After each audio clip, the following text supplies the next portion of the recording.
Hey guys, so today I have swatches of the Essie Swoon in the Lagoon collection. This is just like an early winter, I guess, 2022 collection. There are 9 polishes here altogether. I found these at Ulta.com. So 9 polishes, and I'll get into the swatches. So the first polish is called Boatloads of Love, and this is this really cool looking off-white with this really nice blue shimmer. This kind of seems like an off-white leaning nude to me. So this was a little bit streaky, a little bit sheer on that first coat. It did take 3 to fully build up. On my nail here, you can kind of see that shimmer in there, but it doesn't look super blue.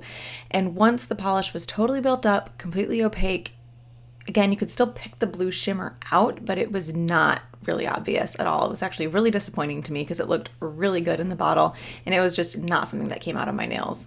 This did start to build up really nicely on that second coat. It still was not 100% there for me. I have some pretty deep ridges in my nails, so there were still some streaks and dark spots that you could see, mostly because of those ridges, but I did need 3 coats to get it fully opaque. And after that second coat dried completely, you could really tell that there were some flaws in it that needed to be covered up. But it did look really good in that third coat. I just wish that that shimmer would have stood out a little bit more, because this would have been a really cool polish if that blue shimmer was nice and strong like it was in the bottle. So that is 3 coats of Boatloads of Love. The next polish is called Daydrift Away, and this is a really nice, soft, almost nude pink cream. So this covered pretty well on the first coat. It was a little bit uneven still, so I did end up adding a second, but it was very smooth and fairly even. When it dried, it did dry a little bit more sheer than it was when it first applied, but good coverage either way.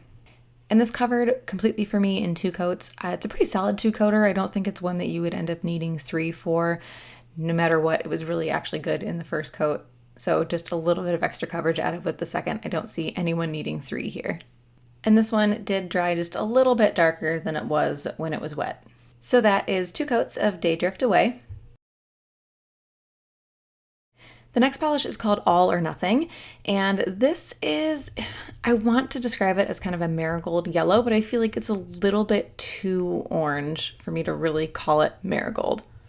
This is another one that covered really nice and really even on that first coat. I did have a few streaks and dark spots, like is pretty typical with a lighter cream on the first coat. Those were, like other polishes in the collection, also a little bit worse after the polish was fully dried. So I'm going to end up breezing through probably quite a few of these polishes because they were pretty typical, no issues, not a lot to say. This one did cover completely on that second coat, covered all those dark spots and streaks. It did dry a little bit darker than it was when it was wet, but that is pretty typical. Just a nice solid 2-coat polish. So that is 2 coats of All or Nothing. Okay, so now it is starting to get really good. So this is Natural Connection. This is a really nice light sage green cream. This one actually covered really well on that first coat. Obviously, I'm going to do 2 anyway because I just feel like I always need 2 coats. And again, it dried a little bit more sheer than it was when it first applied. But overall, really good coverage on this. Really great color. I like this one a lot. So this one did cover completely for me on that second coat. It was really close in one, but it did dry with just a few extra sheer spots and streaks that I didn't want in there. And like most of the polishes in this collection, and probably most cream polishes in general, it did dry a little bit darker than it was when it was wet. So that is 2 coats of Natural Connection. The next polish is called Ripple Effect, and this is a really pretty, almost periwinkle, but not quite purple enough, blue cream. So the background is a little bit different in here. I think I had the camera at a slightly different angle because I had to refilm a couple of these because I messed things up, so sorry about that. This covered really well in the first coat. It was very similar to the last one in that it almost looked like it could be a 1-coater, but it wasn't quite there after it was fully dry. But it did cover completely for me on that second coat. Really good, smooth, even, nice coverage. And also, again, dried a little bit darker than it looks when it's wet. So that is 2 coats of Ripple Effect. The next polish is called Frilly Lillies, and this is a slightly burnt orange, maybe like leaning a little bit terracotta, but then also kind of looks coral to me, cream. This is another pretty straightforward polish. It was a little tiny bit sheer, a few streaks on that first coat, not quite as solid as the last two, but pretty close. Dried a little bit more sheer, so I did end up adding a second. And I'm sure you can kind of guess where this is going. This covered completely for me in that second coat, covered all of those dark spots, and also dried it just a little bit darker than it was when it was wet. So that is 2 coats of Frilly Lillies. I had a real hard time with that one. The next polish is called Willow in the Wind, and this is a kind of lighter pea green. This one was a little bit more sheer on the first coat. It came off slightly jellyish, I guess, so more like a crelly. It was not super sheer or anything like that, but it just seemed a little bit squishier than the other polishes in the collection. Overall, pretty even, not super streaky, just a little bit sheer in general. Despite this being a little bit more of a crelly and being a little bit more sheer than the other polishes, which was actually really hard to tell on camera now that I'm looking back at this, it did still cover completely for me in 2 coats, and again, dried it just a little bit darker than it was when it was wet. So that is 2 coats of Willow in the Wind. So this next polish is called Row with the Flow, and I called Frilly Lillies an almost terracotta shade, and now I feel kind of stupid because this is a true terracotta.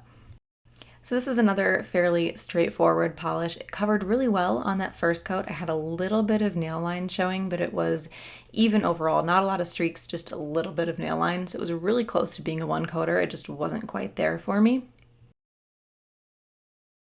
But this did cover completely for me on that second coat. It dries a little bit darker than it is when it's wet, but not too bad. And again, very close to being a 1-coater for me, just not quite there.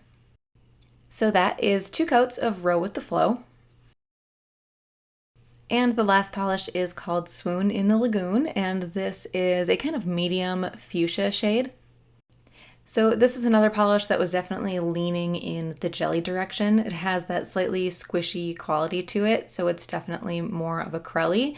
I did have a little bit of nail line here, but no real streaks, just a tiny bit of sheerness that I wanted to cover up.